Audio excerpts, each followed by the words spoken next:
Welcome to the Process Breakdown Podcast, where we talk about streamlining and scaling operations of your company, getting rid of bottlenecks, and giving your employees all the information they need to be successful at their jobs. Now, let's get started with the show.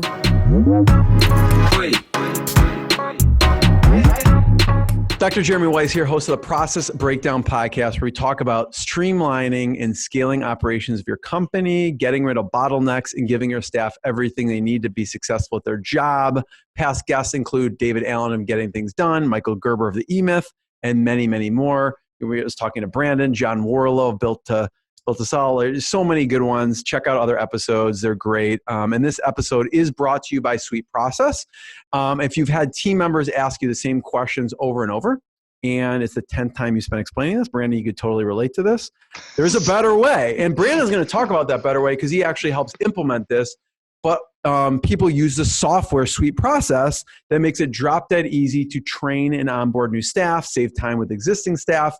Universities use it, banks and hospitals use it, software companies, and then actually, Owen, the founder, was telling me that there's first responder government agencies that use it in life or death situations. So I was like, well, Owen, I'm going to mention that because that's pretty cool.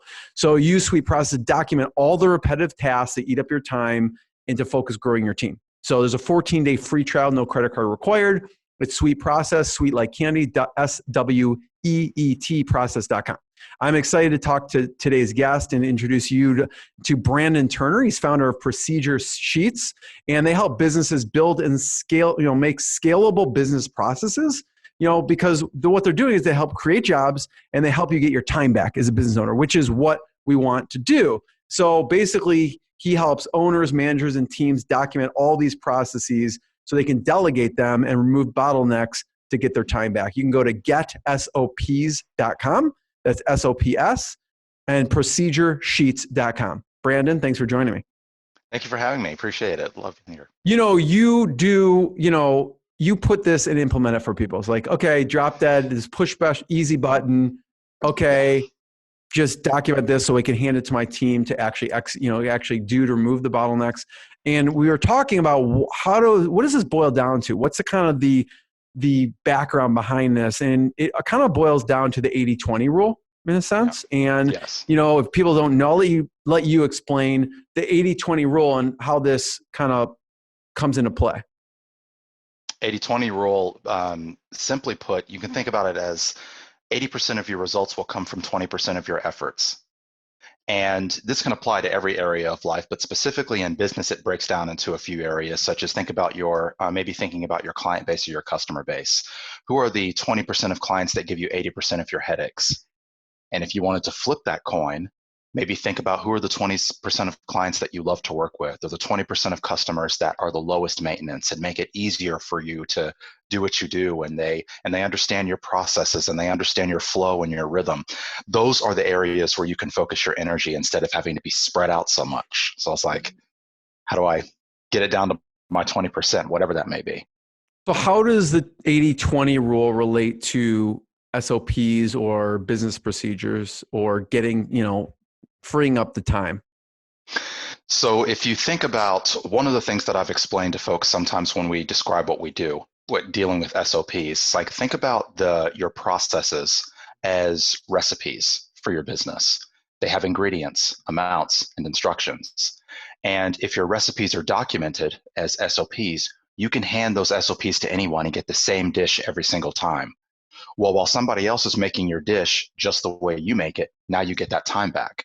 And you can go spend it on something that makes you more productive, or maybe something else that fulfills you, like taking it outside the business, like hanging out with your family, traveling, whatever. Or maybe if it's in the business, maybe you're better suited to do a specific task that you could not do because you're too busy making this other dish. So where should people start? You're like, okay, I want more, Brandon, I want more hours of the day back. Right. Where should they start? I would recommend performing a little exercise, and you can perform this exercise either weekly or monthly, depending on what industry you're in and what your situation is. So this exercise, I call it do it, delegate it, do away with it. And at the end of this exercise, you will have 3 lists. You will have the classic to-do list that we're familiar with. You will also have a to-delegate list, and then you will have a to-do-away-with list. And here's how you go through this exercise in brief. So when you are presented with an activity, something you have to do in your business, ask yourself 3 questions. The first question you ask yourself is, will I enjoy doing this? That alone that's kind of a personal thing. It can determine where you're going to direct your energy, of course, where you may be the best. It may be a strength for you. Yeah. But if you ask yourself, will I enjoy doing this activity? That can be the first filter that you go through. Yeah. I'll give you an example, Brandon. So I was talking to a friend the other day, and I'm like, what are you doing? He's like, well, I'm building this thing in my house. I go, that sounds like a nightmare. I would never want to do that. And he's like, I love doing it. I'm like, so like you said, you know, it would be something I would delegate because I do not want to do it, but he chose to do it because he enjoys doing it. It'd be my worst nightmare to spend 4 hours putting something like that together. Yes. So anyways, absolutely. Keep going. And completely applicable to your business. So of course, you doing the exercise and him doing the exercise yield different results already. Yeah. Okay, so let's say it's not something that you enjoy doing. The second question you want to ask yourself is it income generating? Why that matters, of course, we should all know, because cash flow, sales, revenue are the lifeblood of our businesses. And typically, if you're the one in charge or the owner or the founder or the main manager or management team, it's probably best to focus your energies on the income generating activities of the business while you delegate out the menial tasks. And I don't mean to belittle certain tasks. Not everything's menial, but maybe you're spinning too many plates at the time and you just need to be focused on one specific area. So is this an income generating activity would be my second question. If you don't enjoy doing the task and it's not income generating, the third and final question you can ask yourself is this an obligation? Do I have to do this to move this client relationship forward?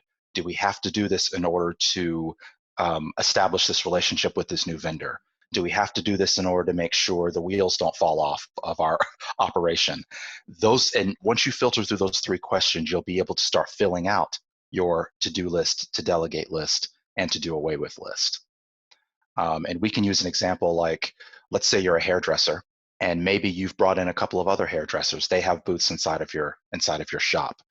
You are the main hairdresser, but you're also the owner of the business. And maybe you're better suited to do some other activities. You want to grow, you want to get out to the community and talk to people. Maybe you're the one that maybe you're doing some interviews. Maybe you'd like to be interviewed by the local newspaper or something like that. You're not able to do this because your hands are always on clients' heads, when maybe you can just delegate this out to your other hairdressers. So let's say that you run through the exercise. Do I enjoy hairdressing? Yes, but I can't do these other things. Okay. Is hairdressing income generating? Well, I mean, it leads to the client paying me, but I mean, the actual receiving of the money of the payment for the hairdressing, maybe it's not necessarily tied together like that. So, okay, the last thing I ask, is it an obligation? Well, yes, the hair has to get done, otherwise we have no business. So then maybe this is something I can put on my to delegate list. Maybe that's something that I can just have one of my other girls or other guys do, and then I can move on to these other areas. So it's kind of a long-winded answer to your question, but it's not an easy conclusion. Yeah. Yeah. So in the exercise, you kind of categorize them, do it, delegate it, or do away with it. And so in the case of the 3 questions, will I enjoy it? If someone says no, well, you need to think, is it income generating? And also, if it is income generating, well then, is it something then you have to delegate? So any of the no ones, you maybe consider doing it because maybe it's ultra important, or maybe the only one with that skill set in the company at the time. But if it's no, and you have someone, like you said, in the hairdresser, well, if it's income generating, you could still delegate it if you have someone in your company that you can delegate it to. Or you think of, well, maybe that's an exercise of like, maybe I need to get someone to delegate it to as well. But let's say it's yes. So we'll do it. Will I enjoy it? And let's say it's yes. Yes. Then what? Do you still then ask, is it income generating? And if it's no, then you may not want to be doing it potentially? Well, yes. So for example, you say yes, it is something you enjoy. Yeah. And then you ask, is this income generating? Because you could be doing something you enjoy that could be sucking away from other areas of the business, Right. or some of the businesses, or some of the needs in other areas of the business. And we can't always see that. Sometimes we're so immersed in what we do and we love what we do so much that we can't see the forest for the trees. Right. And this is why another reason you want to surround yourself with a team, if you can, at least mentors or somebody, so that they can say, hey, we get that you're really good at this, you love it, but these areas are suffering, or this is suffering over here. Maybe you might consider delegating this. Maybe you still want to do some of it if your business is like, hairdressing, or maybe you're baking pies, you own a bakery or something and you love baking the pies, but well, is it is it necessarily income generating for you to be doing that specific thing? Yeah. And so yes, you still ask yourself those other questions. You don't, but the whole idea, of course, is that you can, to get to your 20% that you need, you still have to run through all of those filters. Yeah. You could enjoy it, but maybe it doesn't make any money for your business. It could be income generating, but it's not really something you necessarily need to do. Maybe it's a service that you offer that people like, but you don't necessarily need to do it in order for them to still come in your doors or to do business with you. Or it's something maybe, Brandon, I guess that there could be something that's more income generating. So like in the case of the hairdresser, they may like doing hair. It may be somewhat income generating, but them going to the local news would create even more income than them doing someone's hair. So I guess they have to think of, is there something more income generating that I could be doing with that same time? That's exactly right. Yes, absolutely. And then, so that's the do it piece. At the delegate, that people have a hard time delegating. Yes. Things. Yes. So what do you tell people? Listen, you sit them down in a chair. Listen, business owner, Been there. You need to delegate this. And I don't know, how do you go about that conversation? And maybe someone's listening to this and their boss or their business partner, they need to have that conversation. How do you approach that conversation of when you think that this is not the best use of your time? Right out of the gate, you would expect the conversation starts with the X's and O's. It's like, okay, yeah, so to delegate this, we need to make sure we've got some documentation and we can onboard the person and train them. But that conversation doesn't start with the X's and O's. What I found is that it starts with the psychological piece. It starts with the emotional piece. Like, I can't trust anybody else to do this. I'm the best at this. There's so many of those. So many of us have been through that, been that person, known that person. I know someone, Brandon, who has said that before. It's not good, me. Yes. I know someone else. No. Okay. Yes. Okay. Good. There. Yeah. So you know something about this, Yeah. But it's that conversation and that internal dialogue where I can't delegate this because nobody else can do it right. Or if I hand this to somebody else, what if they mess up? Now I have a fire to put out. So you have to start at that point, the psychological, emotional component. What does it take? What needs to happen in order for you to trust somebody else to do this on your behalf? Maybe this project or this entire business is your baby. Okay. Do you want to see this baby grow and walk on its own? Yes. Okay. Is there a reason that it's not walking on its own already? Well, I'm doing the best I can, or, our team is doing the best we can. Okay. But what if you tried something a little bit different? Maybe what if you made the change and decided maybe we should bring another voice in? Maybe we should bring another pair of hands in and let go for a minute and see how it goes. It really comes down to a trust issue. So I would say you start that conversation with this is kind of a journey. This journey can happen in like a 20-minute conversation, or maybe it takes months, but you're trying to help that person go from, I don't trust anybody else to do this, to, I'm willing to let somebody handle this while I step back. Don't give it to them. Don't delegate it and then take it back from them saying, okay, I want you to do this for me. Cool. Okay, so I'm on it. Wait, don't do it quite like that. Change this and this and this. Don't give it and take it back. You have to be comfortable with handing it to somebody and then just letting them go with it.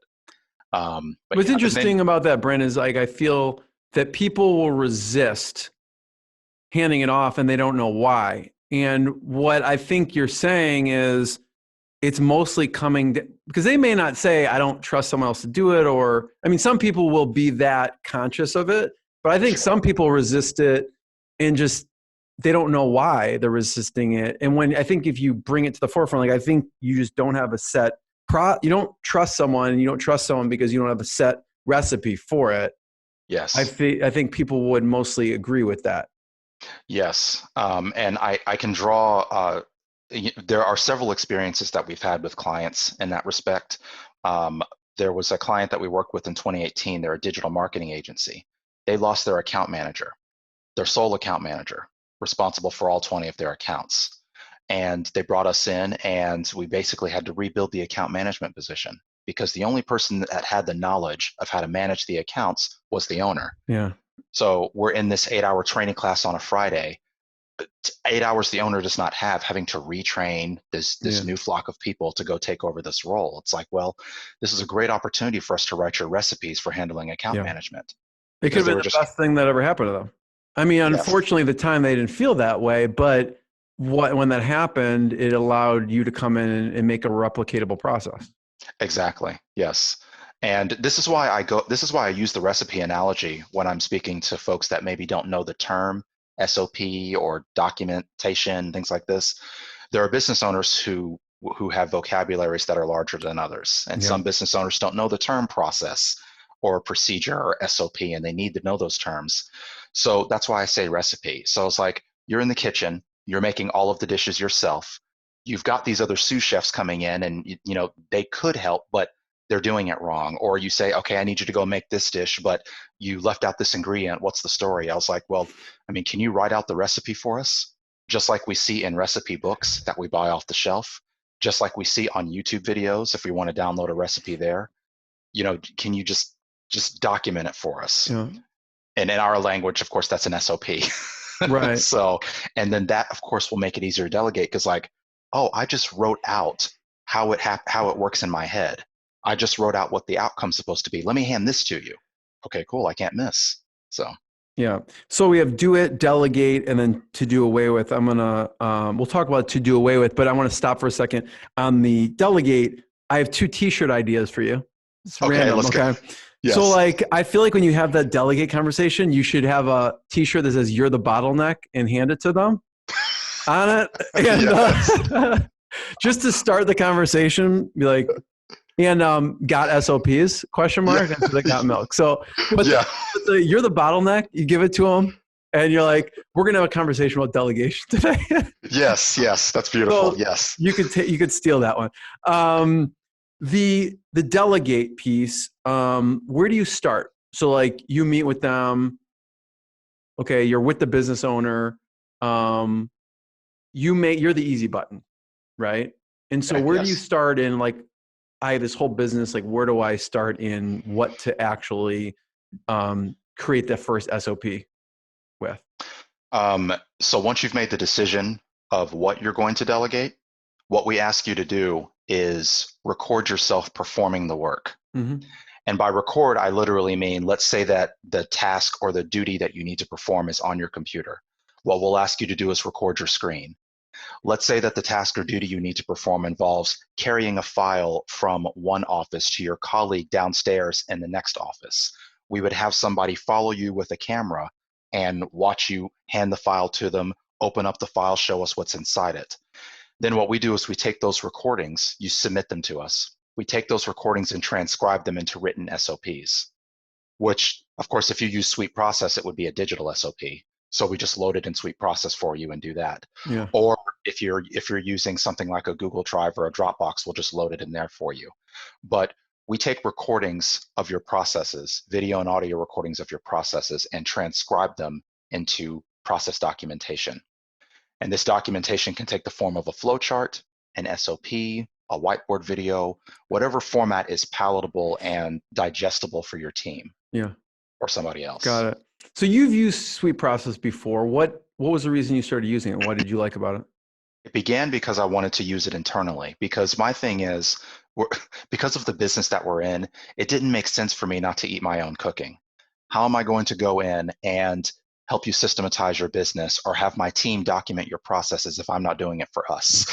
Right. So I initially— It's the cobbler's shoes or whatever, however that saying goes. Like, yeah, yes. The cobbler has no kids have no shoes or whatever it is. Yeah. You don't want to be like that. No, I don't. Yeah. No, thank you. So I go in I don't and even know what a cobbler. I don't even know what a cobbler is. If that's well, exists. I mean, is that it's a like a pie maker. No, yes. I'm just kidding. I think about the dessert myself, Yeah. but because I love cobbler. Yeah. But so that's why I went into suite processes, because I knew that I needed a central repository for our business's playbook and the knowledge in our business and the processes and things that we do. I was like, this is exactly what our clients need as well. So we start early on. We had a contractor, a flooring company actually, where we started storing all of their SOPs in Process Street, Right. talking about onboarding things of this nature. I was like, so I mean, there you go, because it's not just documenting the processes. We need a place for them all to go. And for those who may be sports fans, excuse me, I use the analogy of a playbook, because of course your playbook is how you do this and how you do that, and when you do this and when you do that, and here's the outcome when you do this and when you do that. All that stuff. It's like, well, you need a central place where everybody can access it, but it's secure and duplicatable. So I can't wait for you to have merch. T-shirts, you should have wristbands with their playbook on it. Yes. The NFL, they flip it up. So do it, delegate it, to do away with. And I think it's, same thing with delegate. Some people resist doing away with. I know, even if you have clothes or something, like, you haven't worn that thing for 10 years, like, you just need to like toss it, right? Yes. Or donate it. Yes. So what's an example of to do away with? We had a client, this was a nonprofit organization. We had a client that they had a team member that constantly tweaked the website. Now, I'm being modest when I say team member. It was the co-owner.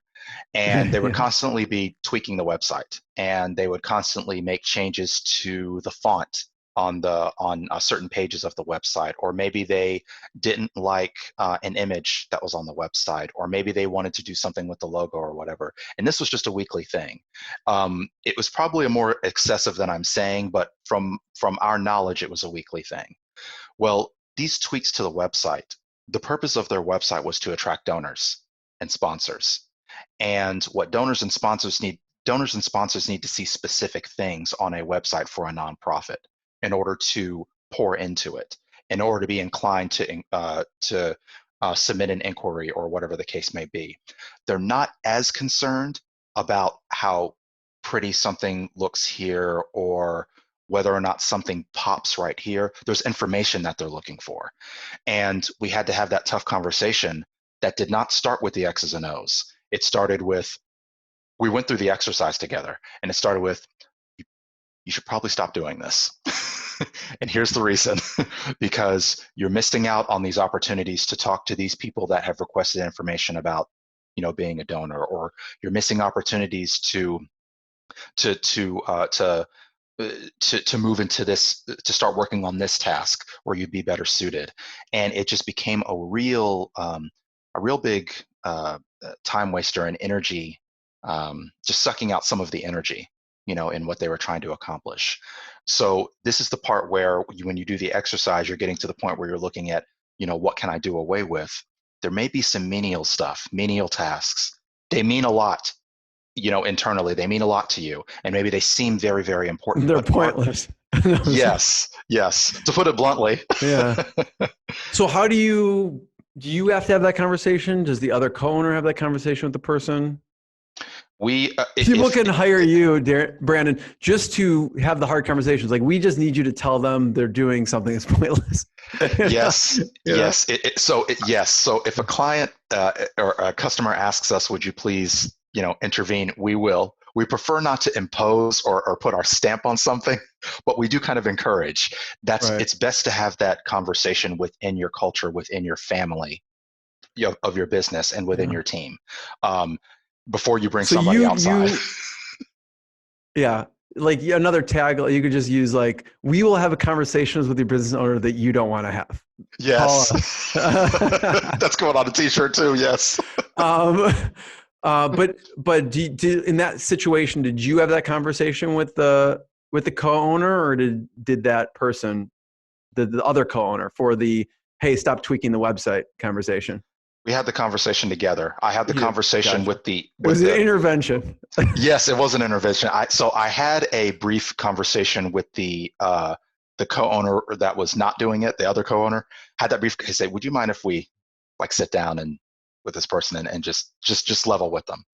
And the reverse has happened, where there was an administrative assistant. She was the right hand of the owner of a different business, and we had to have that intervention with the owner. And it's like, okay, yeah, so here's what's going on. And I felt more comfortable because I had somebody that they trusted, like family in the room, instead of just, And the vice versa. They probably felt more comfortable because they had a third party in the room. It wasn't just them saying it. Yes.